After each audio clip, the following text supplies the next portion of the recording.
Bismillahirrahmanirrahim. Assalamualaikum warahmatullahi wabarakatuh. Selamat pagi semuanya. Baiklah mbak-mbak dan mas-mas, hari ini ketemu lagi dengan Bu Rosi ya. Hari ini kita akan belajar tentang pengantar cairan dan elektrolit ya. Sebelumnya kita sudah pernah mendengar tentang cairan dan elektrolit, dan hari ini akan dijelaskan lebih rinci tentang cairan dan juga elektrolit ya. Oke, sebelum kita membahas lebih lanjut, kita review dulu ya, bahwasanya kita tahu bahwa yang namanya tubuh manusia itu dia terdiri atas cairan dan juga zat padat ya. Jadi memang tubuh manusia itu terdiri dari cairan dan juga zat padat. Zat padat itu ya contohnya adalah misalkan lemak, kemudian protein gitu ya. Kalau cairan berarti misalkan ya tadi seperti air, kemudian ada juga darah itu ya. Zat padat yang ada dalam tubuh manusia itu biasanya dia itu bentuknya protein, lemak, mineral, karbohidrat itu sebanyak 40% ya. Kemudian sisanya dari 40% itu kan berarti masih 60% itu adalah cairan. Nah, kemudian dari 60% cairan yang ada itu adalah yang 20% merupakan cairan ekstraseluler dan yang 40% adalah merupakan cairan intraseluler ya. Kemudian cairan tubuh tersebut yang 60% itu dia terdiri dari air dan juga elektrolit. Jadi elektrolit merupakan suatu zat yang larut atau terurai ke dalam bentuk ion-ion, dan ion-ion tersebut biasanya bermuatan elektrik. Jadi elektrolit tersebut bisa berupa air, asam atau basa, atau juga berupa senyawa kimia yang lain. Itu bentuk dari elektrolit ya. Jadi biasanya kalau orang-orang yang sedang tidak fit itu biasanya terjadi karena kondisi elektrolit dalam tubuh itu sedang tidak seimbang, bisa terlalu tinggi atau terlampau rendah. Nah, di sini perlu kita ketahui bahwasanya air itu merupakan pelarut dari semua yang terlarut di dalam tubuh manusia.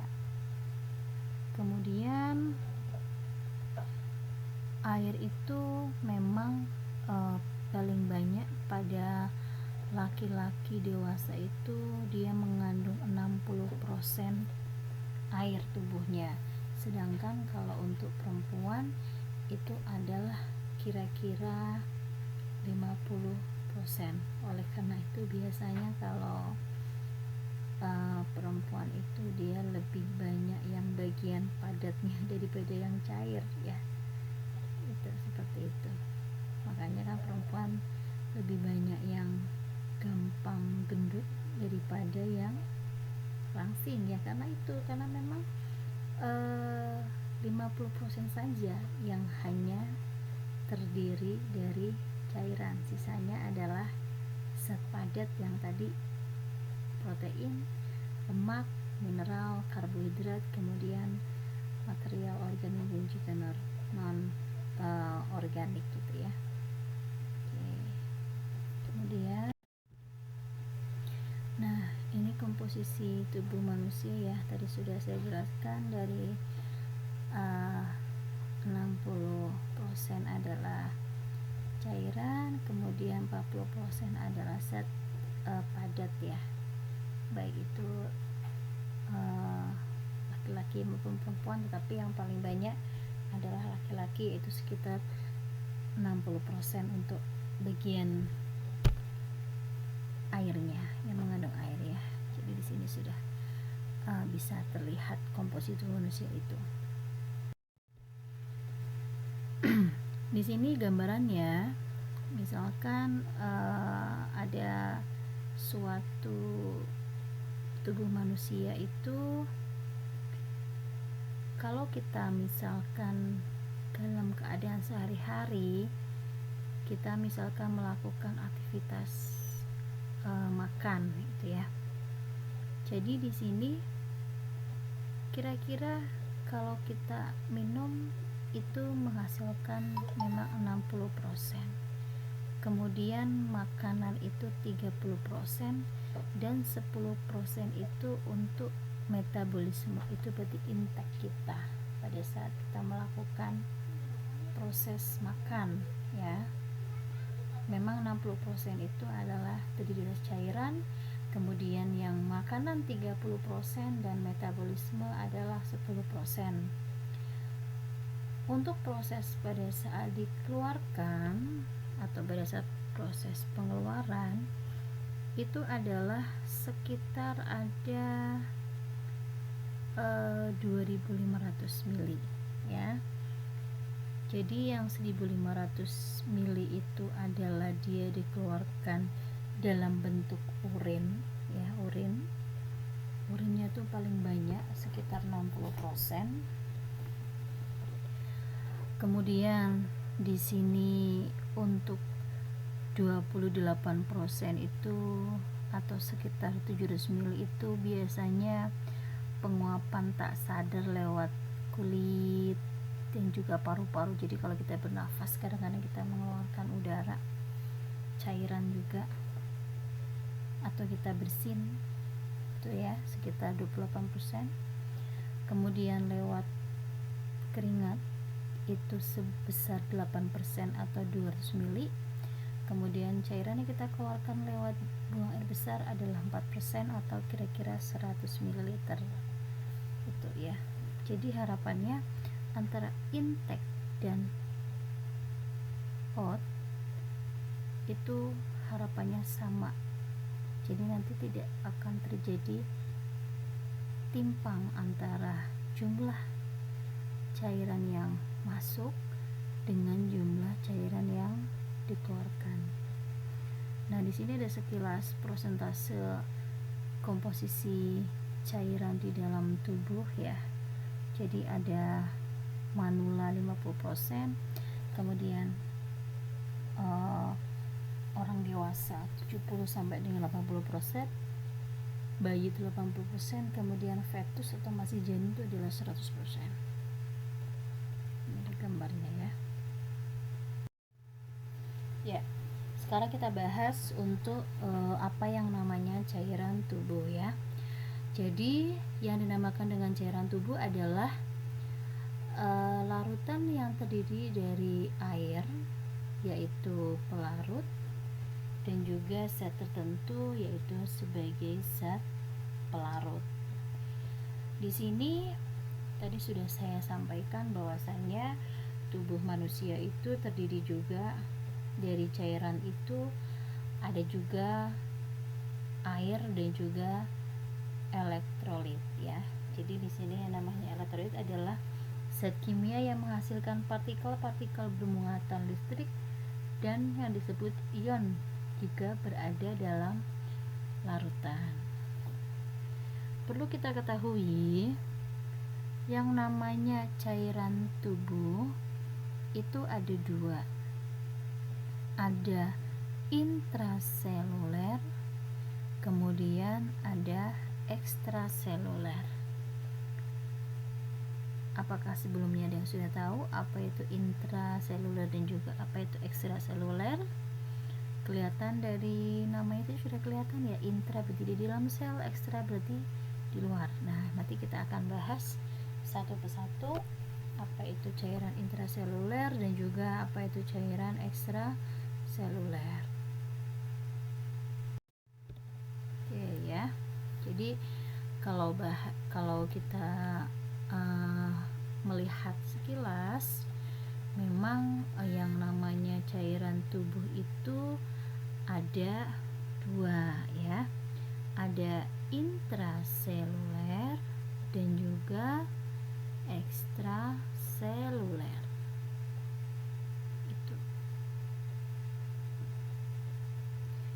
Untuk cairan tubuh yang 60% itu tadi sudah disebutkan bahwa yang 40% dia merupakan cairan intraseluler atau memang dia di dalam sel, dan kalau yang cairan ekstraseluler 20%.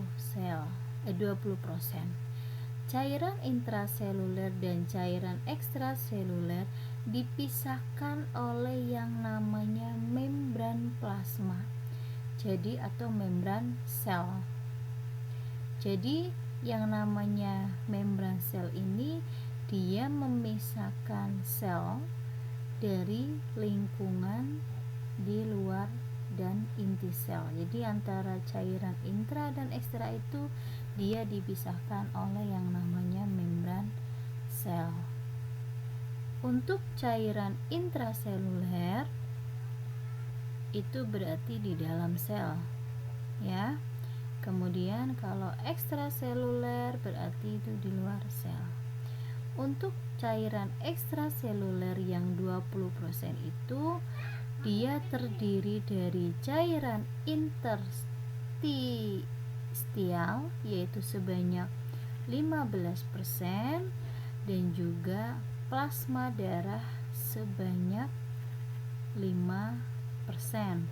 Jadi memang yang paling banyak adalah cairan interstisial. Kita akan bahas satu persatu ya. Oke. Nah, ini gambarnya biar lebih jelas ya. Di sini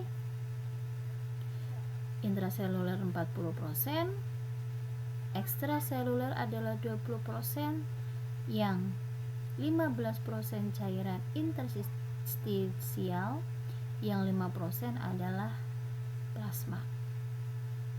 Nah, ini kalau kita lihat ini dengan membran plasma atau membran sel ya. Dia memisahkan antara cairan intra dan ekstra.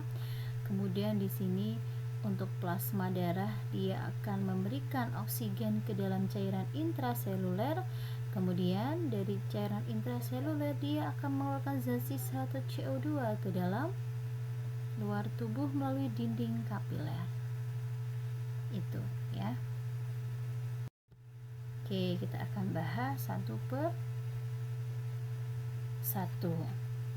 Jadi yang dinamakan dengan cairan ekstrasel tadi sudah kita bahas, dia itu berada di luar sel, terdiri atas cairan intrastisial dan juga cairan intravaskular.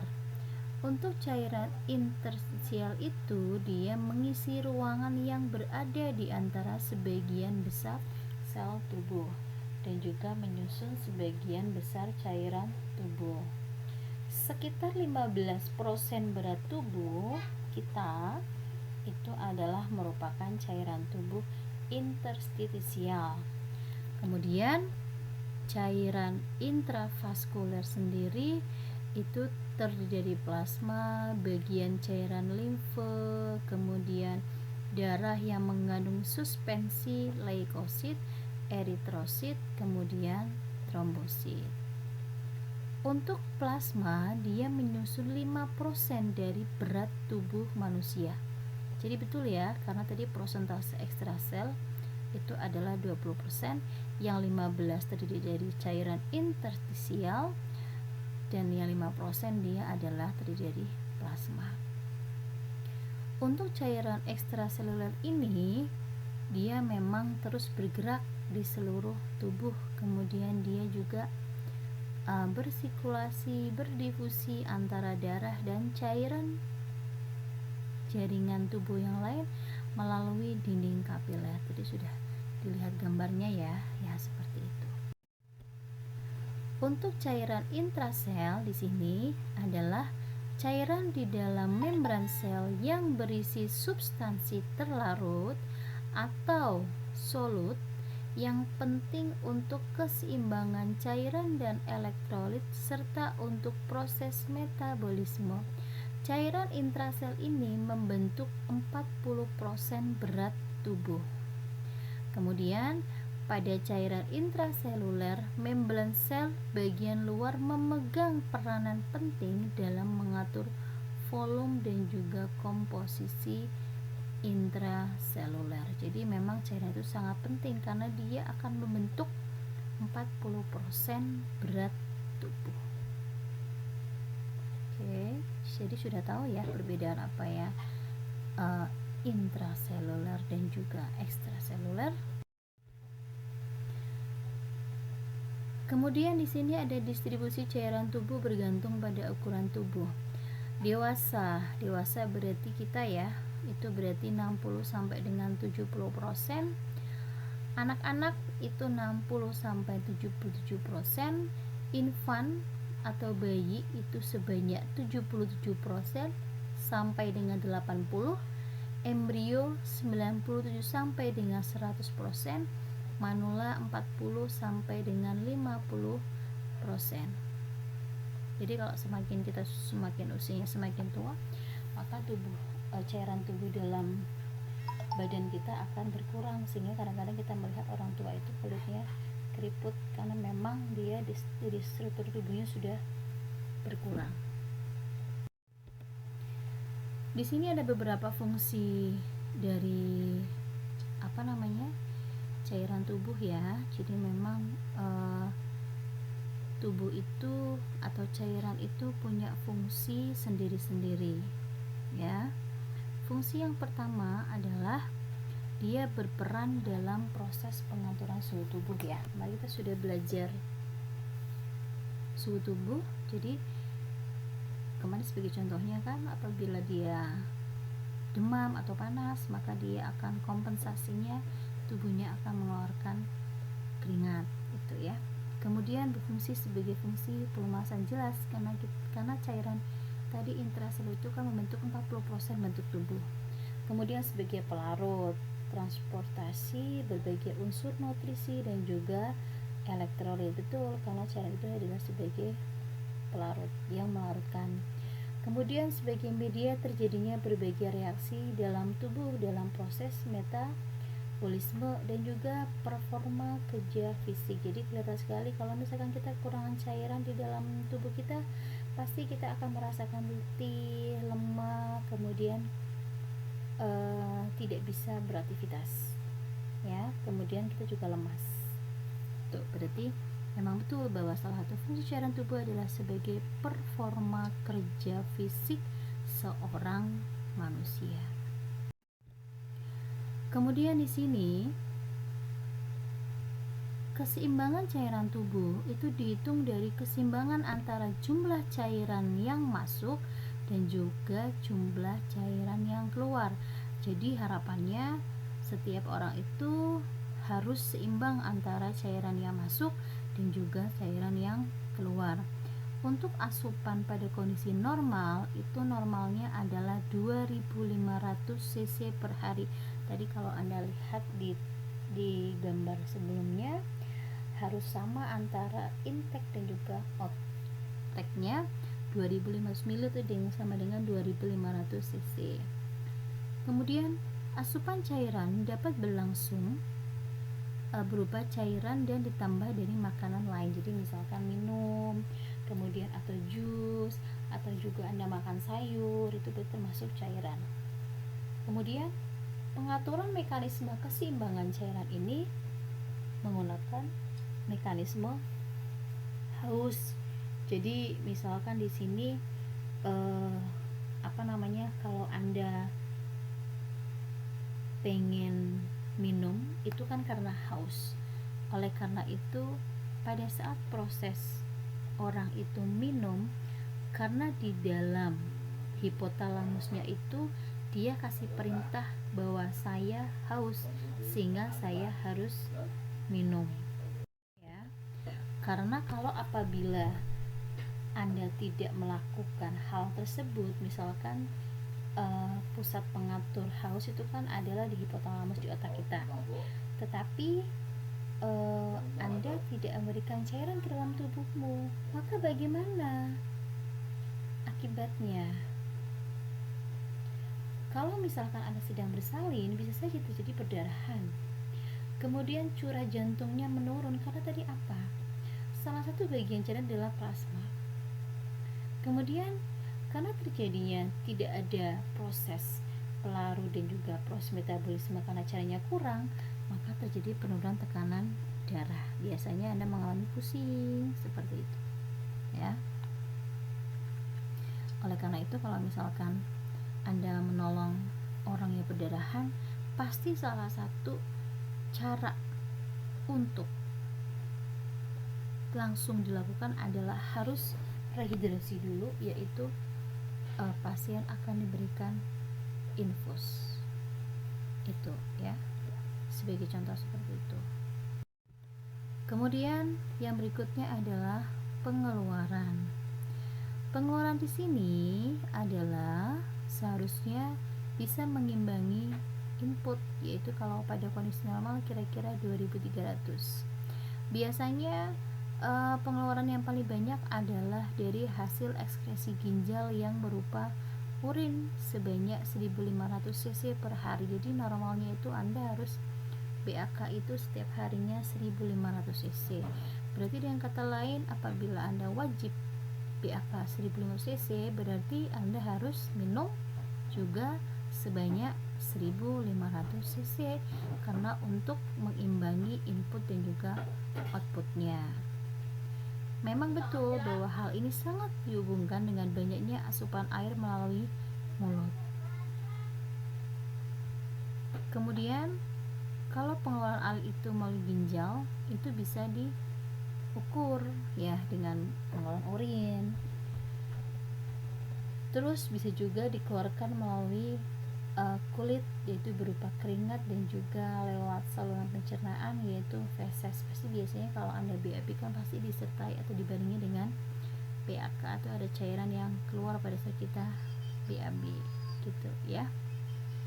Kemudian di sini apabila ada pasien dengan ketidakadekuatan pengeluaran cairan, berarti di sini kita harus waspada. Biasanya dia akan meningkat kecepatannya karena tidak ada keseimbangan antara asupan dan juga pengeluaran. Dia akan cepat nafasnya, kemudian dia akan mengalami demam, atau juga dia akan mengalami keringat yang banyak ya. Nah, di sini ada hasil-hasil pengeluaran cairan. Yang pertama adalah urin. Urin dibentuk di daerah ginjal dan dikeluarkan melalui vesika urinaria atau kandung kemih. Jadi proses ini merupakan proses pengeluaran cairan tubuh yang utama, karena tadi ya sudah kita bahas, pengeluaran cairan paling banyak adalah lewat urin sebanyak 1500 cc. Sebelum kita bahas urin, nanti Anda akan belajar di sistem perkemihan bahwasanya cairan ini, proses pembentukan urin itu terjadi di dalam ginjal ya, di bagian glomerulus di dalam tubulus ginjal. Kemudian dia akan dieskresikan dalam bentuk urin. Itu ya, nanti Anda akan lebih belajar pada saat di sistem perkemihan. Kemudian yang berikutnya adalah keringat.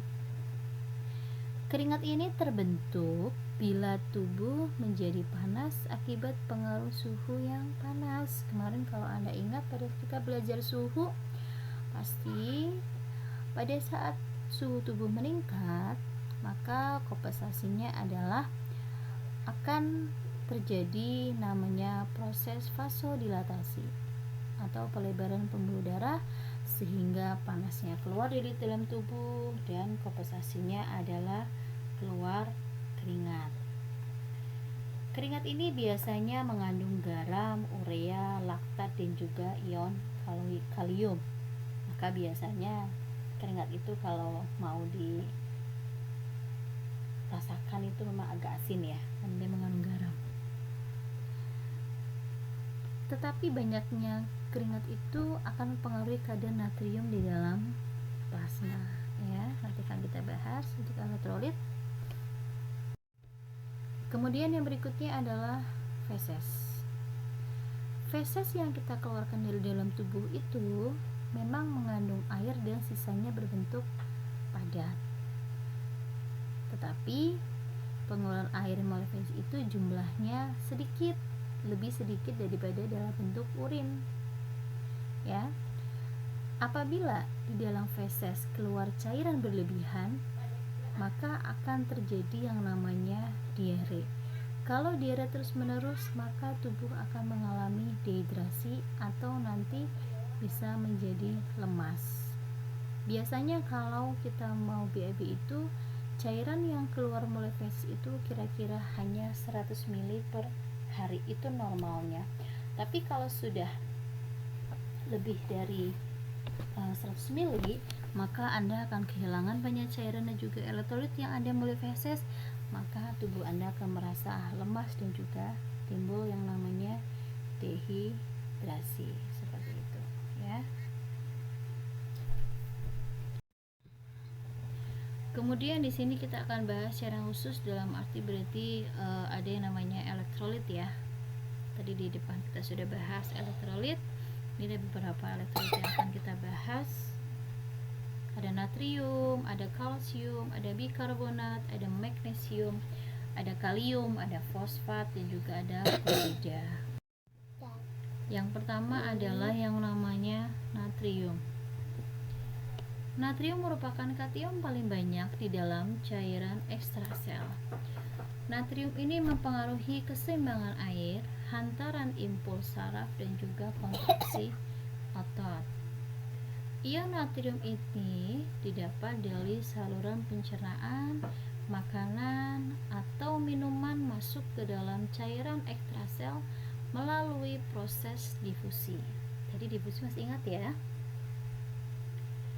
Kemudian yang ketiga adalah pengeluaran ion natrium. Biasanya dia melalui ginjal, melalui saluran pernafasan, kemudian melalui saluran pencernaan, dan juga kulit.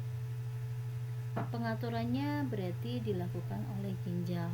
Normalnya adalah 135 sampai dengan 148. Lanjut kita bahas kalium.